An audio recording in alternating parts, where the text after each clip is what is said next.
कहानी है 1939 के वक्त की, जब पोलैंड और जर्मनी के खिलाफ जंग छिड़ गई थी। हम एक पियानिस्ट को देखते हैं जो बहुत अच्छा पियानो बजाया करता था, जिसका नाम स्पिलमैन था। वो रेडियो पर पियानो बजाता था। एक दिन जब वो पियानो बजा रहा था, तभी वहाँ पर अचानक से गोलियां चल जाती हैं। पर स्पिलमैन पियानो बजाता रहता है जैसे ये उसके लिए आम बात थी। पर एकदम जोर से धमाका होता है, जिससे उसके सर में चोट भी लगती है। वहाँ पर रहने वाले सबके सब जल्दी जल्दी बाहर निकलते हैं। तभी स्पिलमैन के पास एक लड़की आती है जो इसे कहती है कि मुझे आपका पियानो बहुत पसंद है। ये लड़की इसको पसंद करती थी, जिसके बाद ये अपने घर जाता है। वहाँ पर दिखाया जाता है कि इसकी फैमिली अपना सारा सामान पैक कर रही थी। वो इससे कहते हैं कि हमें जल्दी से यहाँ से निकलना होगा। पर स्पिलमैन कहता है कि मैं यहाँ से कहीं नहीं जाऊंगा, अगर मरूंगा तो अपने घर में ही मरूंगा। तभी ये रेडियो पर खबर सुनते हैं कि अभी हालात पर काबू पा लिया गया है। ये बात सुनकर स्पिलमैन की फैमिली तो बहुत खुश हो गई थी। इसकी फैमिली में मॉम, डैड, 2 बहनें और एक भाई था। पर उनकी ये खुशी ज्यादा देर तक नहीं थी।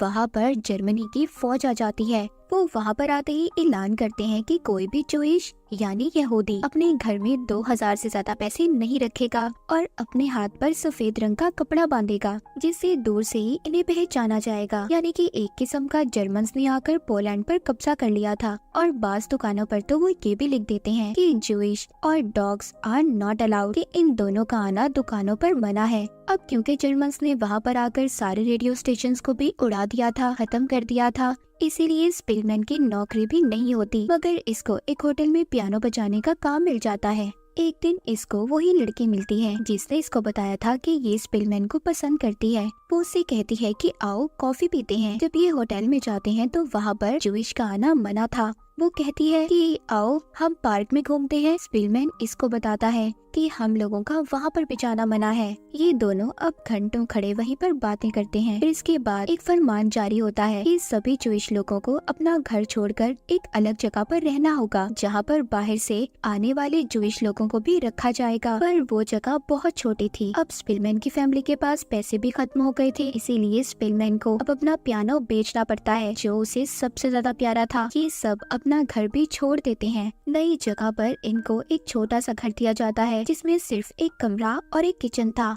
उधर 6 लोगों का रहना मुश्किल था। स्पिलमैन की मॉम कहती है कि मैं अपनी बेटियों के साथ किचन में सो जाऊंगी और तुम तीनों इधर कमरे में सो जाना। यहाँ पर जर्मन फौज सभी जूइश को लाने के बाद एक दीवार खड़ी कर देती है ताकि कोई भी जूइश इनकी इजाजत के बगैर यहाँ से बाहर न जा सके। इनके साथ जर्मन्स बहुत बुरा सलूक करते हैं। अब यहाँ पर जर्मन्स जूइश की अलग से फौज भी बनाना चाहते थे। एक जर्मन ऑफिसर जो स्पिलमैन की फैमिली को जानता था, वो इनके घर में आता है और स्पिलमैन के भाई को फौज में भर्ती होने का कहता है, पर वो मना कर देता है। कहता है नहीं, मैं जर्मन्स में रहकर जूइश पर जुल्म नहीं कर सकता। वो अब स्पिलमैन को भी कहता है, पर वो भी उसे मना कर देता है। वो ऑफिसर कहता है कि आखिर कब तक तुम यूं ही सड़कों पर किताबें बेचते रहोगे। दरअसल स्पिलमैन और उसका भाई सड़कों पर किताबें बेचा करते थे, पर इस जंग के माहौल में अब कोई किताबें भी पढ़ना नहीं चाहता था, इसलिए इनका ये पैसे कमाने का जरिया भी खत्म हो जाता है। पर स्पिलमैन को दोबारा से पियानो बजाने का काम मिल जाता है, लेकिन अब हालात बहुत खराब हो चुके थे। सड़कों पर ऐसे ही जूइश की लाशें पड़ी रहती थी। जर्मन्स जब चाहे मार देते थे। जैसे ही जर्मन्स जूइश के इलाके में आते थे तो वो सभी अपने घर की लाइट्स को बंद कर देते थे, क्योंकि इनका कुछ पता नहीं था कि किसे कब मार दें। एक रात जर्मन ऑफिसर्स एक घर में जाते हैं जहाँ पर फैमिली खाने के टेबल पर बैठी खाना खा रही थी। ये आते ही सबको उठने का कहते हैं। सब इनके एहतराम में खड़े हो गए थे, पर सिवाय एक आदमी के। वो माजूर था और ये जानते थे कि वो चल नहीं सकता, पर फिर भी जर्मन ऑफिसर ये ऑर्डर देता है कि इसको खिड़की से नीचे गिरा दो और उसकी फैमिली को बाहर निकालकर भागने का कहता है। जब वो बेचारे भागते हैं तो जर्मन ऑफिसर्स पीछे से उन पर गोलियां चला देते हैं। यहाँ पर इसी तरह बेचारे जूइश पर जुल्म किया जाता था। एक दिन इनको ये खबर मिलती है कि सारे जूइश को ये यहाँ से मजदूर कैंप में भेज रहे हैं, पर इन्हें ये लग रहा था कि ये खबर झूठी है, पर ये सच था। अब सभी जूइश को यहाँ से भी जर्मन्स ले जाते हैं। ये इनको एक जगह पर ठहराते हैं। भूख प्यास से इन बेचारों का बुरा हाल था। तभी वहाँ पर एक बच्चा टॉफी लेकर आता है जिसको वो 20 रुपए में बेच रहा था, जो बहुत महंगी थी। स्पिलमैन के डैड उसको खरीदते हैं और ब्लेड से उसके 6 टुकड़े कर सभी को एक एक टुकड़ा खिला देते हैं। जब सबको यहाँ से ले जाया जा रहा था तो वहाँ पर एक जर्मन ऑफिसर जो पहले स्पिलमैन के घर आया था, जिसने इसको फौज में भर्ती होने का कहा था, वो लाइन में से स्पिलमैन को खींच लेता है। स्पिलमैन अपनी फैमिली को आवाज दे रहा था। वो कहता है, चिल्लाओ मत, मैंने तुम्हारी जान बचाई है, तुम यहाँ से भाग जाओ। वो किसी तरह से यहाँ से तो भाग गया था। जर्मन्स बाकी जूइश लोगों को ट्रेन में बिठाकर रवाना कर देते हैं।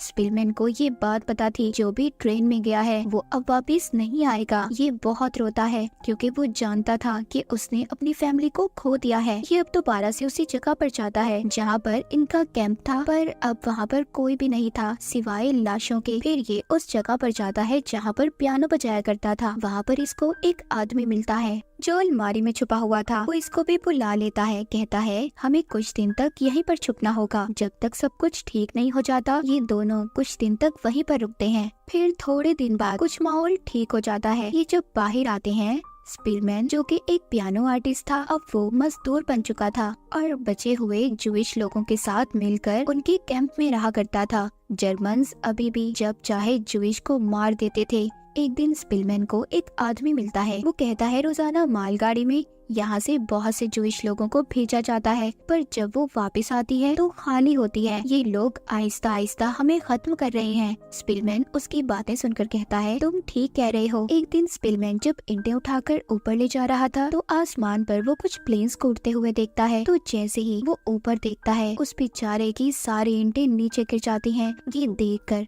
एक जर्मन ऑफिसर उसे बहुत मारता है और फिर इसका काम बदल दिया जाता है। वहीं पर ऑफिसर इन सब से कहता है कि अगर तुम ये सोचते हो कि तुम बच जाओगे तो ऐसा नहीं हो सकता। तुम्हें अपने में से ही अपने साथी को चुनना होगा जो शहर जाकर तुम्हारे लिए आलू और ब्रेड लेकर आएगा। अब इनमें से एक आदमी रोजाना शहर जाकर खाने का सामान लाता और साथ ही साथ बहुत सी बंदूकें लाना भी इन्होंने शुरू कर दी थी। इस तरह इन्होंने बहुत से हथियार जमा कर लिए थे। स्पिलमैन वहाँ पर रात को एक आदमी से कहता है कि मैं यहाँ से बाहर निकलना चाहता हूँ। वो कहता है बाहर तो निकल जाओगे, पर बाहर निकलकर जिंदा रहना बहुत मुश्किल है। बाहर जर्मन जूइश को देखते ही गोली मार देते हैं। स्पिलमैन अपने साथी से कहता है कि जब मैं शहर में काम करता था तो मैंने अपने जानने वाला को देखा। वो भी मेरी तरह ही आर्टिस्ट हैं और बहुत अच्छे इंसान हैं। देखो, तुम तो रोज शहर खाना लेने जाते हो, तुम उन्हें मेरा बताना, वो मुझे यहाँ से निकाल लेंगे। वो आदमी इसकी बात मान जाता है और इसका काम भी कर देता है। जब अगले दिन ये सभी काम करके वापस जा रहे थे तो एक जर्मन ऑफिसर इन पर कोड़े बरसाता है। कहता है, तुम्हें पता है मैं तुम्हें क्यों मार रहा हूँ? सब कहते हैं नहीं। वो कहता है, आज न्यू ईयर है,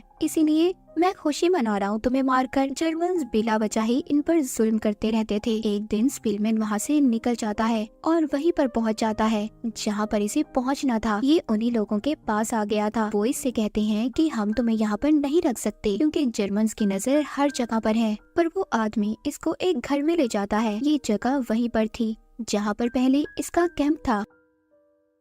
वो आदमी कहता है कि तुम यहीं पर रहना, मेरी बीवी एक हफ्ते बाद आकर तुम्हें खाने पीने का सामान दे जाया करेगी। और साथ ही इसको एक जगह का पता भी देकर जाता है कि अगर यहाँ पर कोई भी मुसीबत हुई तो तुम उस जगह पर चले जाना। पर कुछ दिन बाद यहाँ पर भी जूइश और जर्मन्स की जंग हो जाती है, लेकिन इस लड़ाई में जर्मन्स ने सभी जूइश को मार दिया था। ये लड़ाई भी इसके कैंप के लोगों ने ही की थी और अगर उस जगह पर स्पिलमैन होता तो वो भी मारा जाता। पर एक दिन उसके पास एक आदमी आता है, कहता है कि तुम्हें जल्दी यहाँ से जाना होगा क्योंकि जिस आदमी ने तुम्हें यहाँ पर पनाह दी थी वो भी पकड़ा गया है। लेकिन स्पिलमैन अभी भी नहीं जाता, वो यहीं पर रहने का फैसला करता है। उसके पास खाने पीने का सामान भी खत्म हो गया था। जब वो खाने पीने का सामान ढूंढ रहा था तो तभी कुछ प्लेट्स आकर नीचे गिरती हैं। इसकी आवाज साथ रहने वाली औरत भी सुन लेती है। वो इसके घर आ गई थी, कहती है दरवाजा खोलो, मगर ये नहीं खोलता। वो औरत इसको धमकी देती है कि अगर तुमने दरवाजा नहीं खोला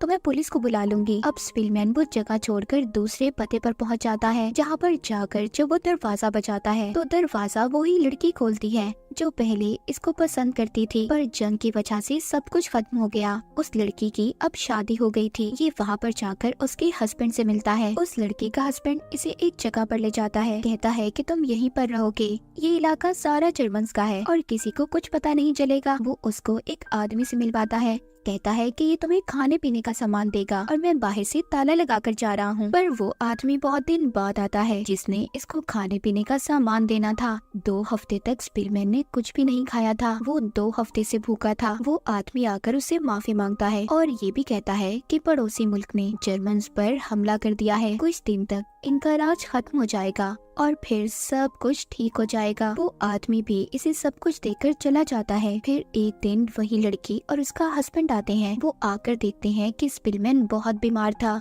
अब यहाँ पर डॉक्टर को भी बुलाना बहुत मुश्किल था। वो लड़की इसे खाने पीने का सामान और दवाइयाँ देती है। कहती है कि हम लोग यहाँ से जा रहे हैं, यहाँ पर कभी भी जंग हो सकती है। उसका हस्बैंड अपने जान पहचान के डॉक्टर को किसी तरह बुला लेता है। वो स्पिलमैन का इलाज करता है। उनके जाने के बाद वहाँ पर जंग शुरू हो गई थी, जहाँ पर स्पिलमैन रुका हुआ था। दूसरे दुश्मन मुल्क ने जर्मन्स पर हमला कर दिया था, इसीलिए स्पिलमैन अब वहाँ से भागकर एक बिल्डिंग में आकर छुप जाता है। वो बहुत दिन से भूखा भी था क्योंकि कई दिन से उसने कुछ भी नहीं खाया था। उसे एक बिल्डिंग में खाने का डब्बा मिलता है और वो पूरी तरह से सील था। वहाँ पर भी हमला हो गया था, इसीलिए ये अब उस डब्बे को लेकर ऊपर चढ़ जाता है। रात को फिर से ये खाने के डिब्बे को खोलने की कोशिश करता है, पर तभी वहाँ पर एक जर्मन ऑफिसर आ जाता है। वो उसे आकर पूछता है कि तुम यहाँ पर क्या कर रहे हो। वो कहता है कि मैं वो डब्बा खोलने की कोशिश कर रहा था। वो ऑफिसर उससे पूछता है कि तुम काम क्या करते हो। वो कहता है कि मैं एक पियानिस्ट था। जर्मन ऑफिसर उसको पियानो के पास ले जाता है, कहता है बजाओ इसको। स्पिलमैन बहुत ही बेहतरीन तरीके से पियानो बजाता है। वो ऑफिसर उससे पूछता है कि क्या तुम जूइश हो और यहाँ पर छुपे हुए हो। वो कहता है हाँ। फिर कुछ दिन तक वो ऑफिसर उसे खाना देने आता रहता है। एक दिन वो आकर बताता है कि दुश्मन फौज नदी के पार पहुंच चुकी है और हम यहाँ से जा रहे हैं। वो जाते हुए उसे अपना कोट भी देकर जाता है क्योंकि वहाँ पर बहुत सर्दी थी। उस ऑफिसर के जाने के बाद गोलाबारी शुरू हो गई थी। जब सब कुछ रुक जाता है, स्पिलमैन बाहर आता है। वहाँ बाहर जो लोग थे उस पर फायरिंग करने लगते हैं क्योंकि उसने जर्मन ऑफिसर का कोट पहना हुआ था। वो उनसे कहता है कि मैं जर्मन नहीं हूँ, मैं पॉलिश हूँ, जूइश हूँ मैं। वो पूछते हैं कि तुमने ये कोट क्यों पहना हुआ है। वो कहता है ठंड से बचने के लिए। वो समझ जाते हैं कि ये पोलैंड का है। वो उसे छोड़ देते हैं। वहीं दूसरी तरफ जिस जर्मन ऑफिसर ने स्पिलमैन को बचाया था, उस जर्मन सिपाही को पकड़ लिया जाता है। वहीं पर एक आदमी आता है जो सबसे कह रहा था कि तुमने मुझसे मेरा म्यूजिक छीन लिया। तो जर्मन ऑफिसर की बात सुनकर कहता है क्या तुम स्पिलमैन को जानते हो। वो कहता है हाँ, उसे कौन नहीं जानता। वो कहता है उन्हें कहना मैं मुसीबत में हूँ क्योंकि मैंने उनकी जान बचाई थी, वो मुझे जानते हैं। उधर दूसरी तरफ स्पिलमैन ने दोबारा से रेडियो पर पियानो बजाना शुरू कर दिया था। अब वो आदमी जो उस जर्मन ऑफिसर से मिला था वो आकर स्पिलमैन को बताता है कि जिसने उसे बचाया था वो ऑफिसर पकड़ा गया है। पर जब स्पिलमैन वहाँ पर उसे बचाने जाता है तो वहाँ पर कोई भी नहीं था। पोलैंड अब जर्मन के जुल्मों सितम से आजाद हो चुका था, पर इन सब में स्पिलमैन ने अपनी फैमिली को खो दिया था और उस जर्मन ऑफिसर को भी नहीं बचा सका जिसने इसकी जान बचाई थी। इसके बाद स्पिलमैन 88 साल तक जिंदा रहा और फिर 6 जुलाई 2000 को मर गया। तो ये थी स्पिलमैन की कहानी, एक सच्ची कहानी। और इसी के साथ ये मूवी यहीं पर खत्म हो जाती है।